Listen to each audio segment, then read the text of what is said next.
আশা করি আপনারা সবাই ভালো আছেন। আমি আজকে আরেকটা মাছের রেসিপি দেখানোর জন্য আপনাদের ক্যামেরার সামনে চলে আসলাম। এখন আমি হাঁড়িতে সাদা সয়াবিন তেল দিছি, এরপরে পেঁয়াজ কুচানো দিয়ে দেব।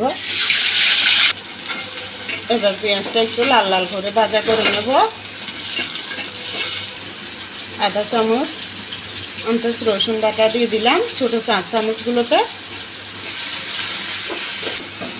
পেঁয়াজ আর আদা রসুন একটু হালকা ভাজার পরে দিয়ে দিলাম আধা চামচ থেকে কম আদা বাটা। আবার একটু ভাজা করে নিই।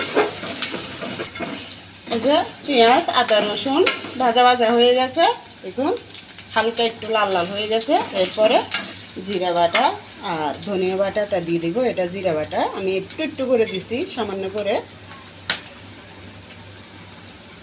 একটু দিয়ে পানি দিয়ে দিই।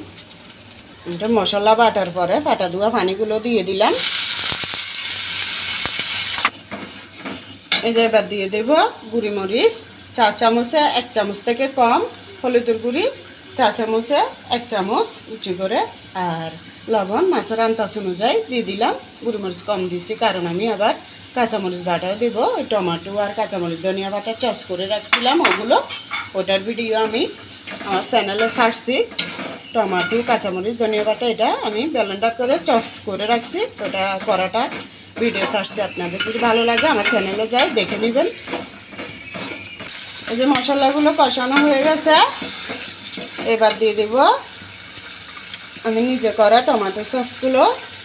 এই যে দেখুন 2 চামচ, 1 চামচ দিলাম, আবার 2 চামচ। এখানে কিন্তু কাঁচামরিচটা বেশি করে বাটা রাখছি, অল্প করে দিয়ে দিলাম। আপনাদের মাছের আন্দাজ অনুযায়ী দিবেন, যেটাতে দেন আন্দাজ অনুযায়ী দিবেন। যদি করেন টমেটো সস এই ধরনের করলে তাহলে আন্দাজ অনুযায়ী দিবেন। এই যে দেখুন এবার আমি ধনিয়া পাতা টমেটো এগুলো কষাতে হবে না, কারণ এগুলো তো রান্না শেষে এমনিই দেওয়া যায়। এটা হচ্ছে বড় বাটা মাছগুলো। দেখুন এটা আমি ভালো করে ধুয়ে আবার হলুদ লবণ দিয়ে ধুইছি। এরপরে লাস্ট পর্যায়ে হালকা গরম পানি দিয়ে ধুইছি। সবসময় ফ্রিজের মাছ দেখবেন ভালো করে যদি হালকা একটু গরম পানি দিই লাস্ট পর্যায়ে ধুয়ে অথবা 4-5 মিনিট 10 মিনিট ভিজিয়ে রাখেন। একটা ফ্রিজের গন্ধ থাকে, যে গন্ধটা আর মাছের মধ্যে থাকে না রান্না করলে।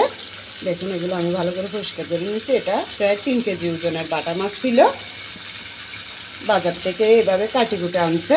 আমি শুধু এই চামড়াগুলো কেটে ফেলে দিছি পরিষ্কার করার জন্য। দেখুন পেটিটা কত বড়, কি মোটা।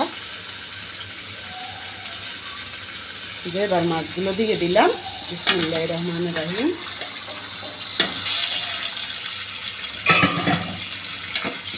এবার একটু নাড়ে দিই।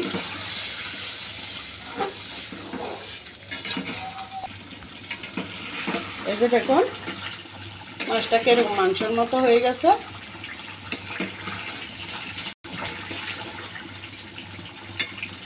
এখন একটু ভালো করে কষিয়ে নিয়েছি আমি 5-7 মিনিট 10 মিনিটের মতো। আবার একটু পানি দেবো ভালো করে হওয়ার জন্য। একটু গরম পানি দিয়ে দিই,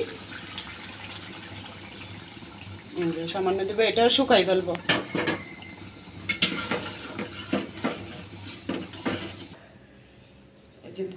দেখুন আমার মাছ রান্নাটা হয়ে গেছে। এগুলো খেতে অনেক মজার মাছ, আমি এভাবে রান্না করছি।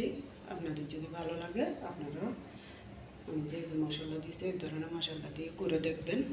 আশা করি সবাই তো বেশ কম রান্না করতে জানে, তারপরেও আমি যতটুকু জানি অতটুকু দেখাইছি আপনাদের।